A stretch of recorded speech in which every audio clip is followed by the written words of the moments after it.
ना कोई ऑब्जेक्शन लगा देते हैं कि इसमें ये चाहिए, इसको ये चाहिए, ये जितने भी बच्चे हमारे यहाँ ट्रेनिंग करते हैं उनके बिल बनते हैं, उसके बाद पेमेंट होता है। जो बच्चे पास होते हैं केवल उन्हीं का पैसा हमको मिलता है। तो पहले हमारे बिल बन चुके हैं, बिल अप्रूव हो चुके हैं, लेकिन आज दिनांक तक हमको इन्होंने पैसा नहीं दिया है। नमस्ते, अभी मैं जंतर मंतर दिल्ली में हूँ। जैसे कि आप मेरे पीछे देख सकते हो, लोग यहाँ पर प्रोटेस्ट करने के लिए आए हैं। कौशल विकास योजना के तहत प्रधानमंत्री ने इन सबको विश्वास दिया था कि ये लोग ट्रेनिंग पार्टनर्स हैं। सो इनके साथ अभी पेमेंट का इश्यूज हुआ है यहाँ पर। चलिए इनसे पूछते हैं मेन प्रॉब्लम क्या है, यहाँ पर क्यों आए हैं प्रोटेस्ट करने के लिए। हाँ नमस्ते सर, अभी आप प्रोटेस्ट का क्या कारण है सर, बोलो। हम लोग ट्रेनिंग प्रोवाइडर्स हैं। हम लोगों ने पिछले 1.5 साल से लगातार ट्रेनिंग करा रहे हैं। हम लोग हमारे जितने भी बच्चे हमारे यहाँ ट्रेनिंग करते हैं उनके बिल बनते हैं, उसके बाद पेमेंट होता है। जो बच्चे पास होते हैं केवल उन्हीं का पैसा हमको मिलता है। 1.5 साल पहले हमारे बिल बन चुके हैं, बिल अप्रूव हो चुके हैं, लेकिन आज दिनांक तक हमको इन्होंने पैसा नहीं दिया है। ओके सर, आप कैसे कैसे ट्रेनिंग्स आप प्रोवाइड करते हैं सर? प्रधानमंत्री कौशल स्किल इंडिया के अंतर्गत हम लोगों ने बच्चों को ट्रेनिंग दिया है। सर किस चीज़ का ट्रेनिंग दिया आपने? अलग अलग ट्रेड थे, बहुत सारे जॉब रोल थे अलग अलग। एलईडी लाइट रिपेयरिंग हो गया, ऑटोमोबाइल पे देते हैं हम लोग, मैकेनिकल है, इलेक्ट्रिकल है, इलेक्ट्रॉनिक्स है, हाँ बहुत सारे का है, फैशन डिजाइनिंग हो गया, हेल्थ केयर है, डाटा एंट्री ऑपरेटर है, ठीक है, और सिलाई का है, इस टाइप से ब्यूटिशियन का है, इस टाइप से हम लोग course short term training sector में काफी सारे कोर्सेज हैं और वही हम लोगों ने कराए हैं। जिसको जैसा अच्छा लगा कि भाई यहाँ पे हमें इस सब्जेक्ट में इतने लड़के बच्चे मिल सकते हैं, तो उस हिसाब से स्कोप के हिसाब से हमने ट्रेनिंग दिया बच्चों को। अच्छा, और सर कैसा ब्रेकडाउन है बजट का, आप थोड़ा सा समझा सकते हो? सर हम लोग क्या होते हैं कि NHDC द्वारा प्रधानमंत्री कौशल विकास योजना की प्रोग्राम को मिला था, और प्रोग्राम मिलने के बाद हम लोगों ने 4 से 5 महीने 6 महीने की ट्रेनिंग प्रोवाइड कराई, उनको बच्चों को सर्टिफाइड किया, सर्टिफाइड करने के बाद डिस्ट्रीब्यूशन के दिया। उसके बाद हम लोगों को NHDC अभी पेमेंट नहीं दे रही है, जबकि उन्होंने ये कहा कि जब बच्चों को रजिस्ट्रेशन करा देंगे तब आपको 30% मिलेगा, और रजिस्ट्रेशन के बाद में आपको जब 50% बच्चों को अटेंडेंस पूरी करा देंगे तब 30% मिलेगा, और उसके हम जब असेसमेंट हो जाएगा तब देंगे। हमने पूरी ट्रेनिंग कराने के बाद अभी तक हम लोगों को एक फूटी कौड़ी नहीं मिली है, और हम लोग घर से बिल्कुल बर्बाद हो चुके हैं। अच्छा सर, पेमेंट कितना एक्सपेक्टेड था सरकार से? इसमें क्या होता है सर कि कोर्स पे डिपेंड होता है। लगभग 28 रुपए प्रति घंटे हमको दिया जाता है। यदि जैसे मान लो 28 रुपए से लेके 31 जॉब रोल का कैटेगरी है, कैटेगरी फर्स्ट कैटेगरी में, सेकंड कैटेगरी और थर्ड कैटेगरी, उसमें 28 रुपए से लेके 32 रुपए कुछ पैसे तक हम लोगों का था। तो जो जिस कैटेगरी में जॉब रोल आता था या सेक्टर आता था, उस कैटेगरी के हिसाब से हम लोग पेमेंट किया जाता था। तो सर आप कौन से सेक्टर में काम करते हो सर, कैटेगरी में? हमने वेयरहाउस मैनेजर का किया था।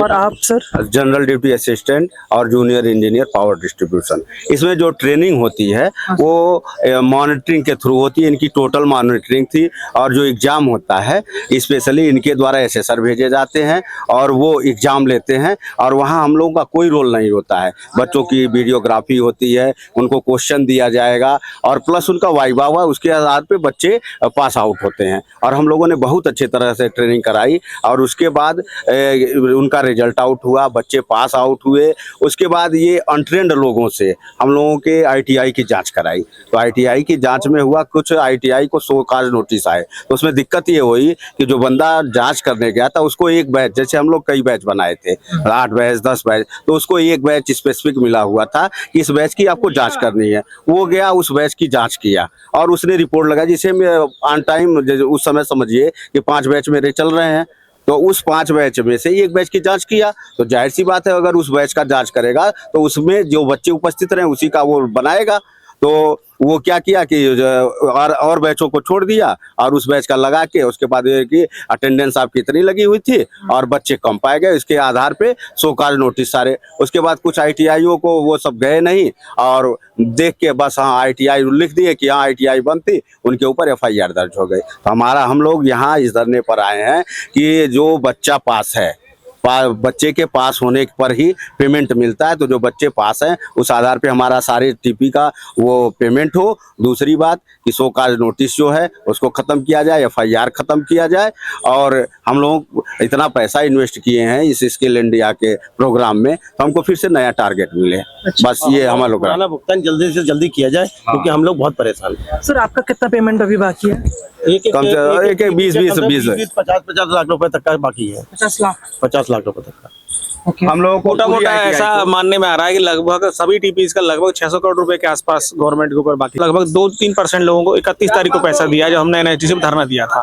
अब वो मार्च खत्म हो गया, अभी वहाँ कोई लेना देना नहीं है। सर लेकिन ये लोग क्या रीजन क्या दे रहे हैं कि हम लोग पैसा ना देने के, क्या कुछ तो कारण होगा? कोई ना कोई ऑब्जेक्शन लगा देते हैं कि इसमें ये चाहिए, इसको ये चाहिए, ये डॉक्यूमेंट दीजिए। अभी कलेपिया फंड बनवाया था कि इसमें आपने उन्होंने कहा कि आप फिजिकल वो रजिस्टर दीजिएगा, उसमें अटेंडेंस एक्सेल शीट बना के दे दिया, वो सब हमने दे दिया। उसके बाद अब वो कहने लगे ओरिजिनल रजिस्टर दीजिएगा।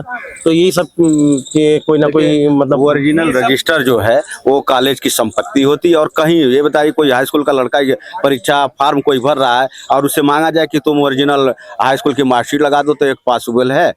भाई हम लोग अटेस्टेड कॉपी दे रहे हैं, भाई देखो उसको मिलाओ और उसके आधार पे पेमेंट करिए आप। सबसे बड़ी समस्या है सर कि हमारे यहाँ स्टाफ लोग आ रहे हैं, उनका 1-1, 1.5 साल का पेमेंट बचा बाकी है और आ करके हम लोग से झगड़ा लड़ाई बोल रहे हैं FIR करेंगे। अब हम लोग पैसा दे तो कहाँ से दें, जो कि इन्होंने ट्रेनिंग करवाया मुफ्त में। हम लोग घर से पैसा कहाँ से लगा सकते हैं? और दे नहीं रहे हैं। ट्रेनिंग करवाया गया है सभी बच्चों को। जितने भी टीपी लोग हैं अधिकतर कोई ना कोई कर्ज लेके कुछ इधर से उधर जुगाड़ करके बच्चे लोग का प्रशिक्षण करवाया गया और उसके बाद 2 साल हो गया है, अभी तक पेमेंट नहीं कोई दिया। पेमेंट जारी नहीं किए हैं। हम लोग ने अभी अनुरोध किया है कि आप मेरा पेमेंट जारी करिए, नहीं तो अगला स्टेप बहुत। तो सर आपका सरकार से अभी क्या मांग होगा सर? हमारे ये होगा जो बिल बना रहे अप्रूव पड़े हुए हैं उनका हमें पेमेंट जारी कर दिया जाए तुरंत प्रभाव से। जो बिल अप्रूव्ड है, जिनके हमने बिल लगा दिए, अप्रूव कर दिए, ठीक है, एनएचडीसी ने, उसका भुगतान किया जाए। तो सर अभी घर कैसे मैनेज हो रहा है सर अभी आपका पूरा? हम लोग कर्जे लेके इधर उधर से घर से वो इधर उधर से गोल्ड का लोन लेके और पहले इधर उधर से कर्जे लेके हम लोग ऐसे सर्वाइव कर रहे हैं, जिसको जो लोन अभी तक छुड़ा नहीं पाया, पैसा ना रिलीज होने की वजह से। सर आपका भी घर ऐसे ही चल रहा है लोन के ऊपर? बिल्कुल लोन से दोस्तों से उधार लेके बस इसी तरह चल रहा है, बड़ा मुश्किल है। हमें पूरी उम्मीद थी मार्च में तो पेमेंट देंगे, लेकिन इन्होंने मार्च में निकाल दिया। ओके। जैसे कि आपने देखा कि यहाँ पर बहुत सारे टीपी ट्रेनर्स जो भी हैं, इनकी payments is excluding for amount of 2.5 lakh 3 lakh और पूरा टोटल मिला के करोड़ों में जा रहे हैं नंबर्स। ओके, इन्होंने अपना पूरा जी जान मेहनत लगाया है, बट जो अमाउंट है वापस से नहीं आ रहा। They are the government is not paying the salary at all. तो yes, it's a huge problem. So this is me Aditya Acharya, cameraman Lokesh Thakur, news Path, Delhi.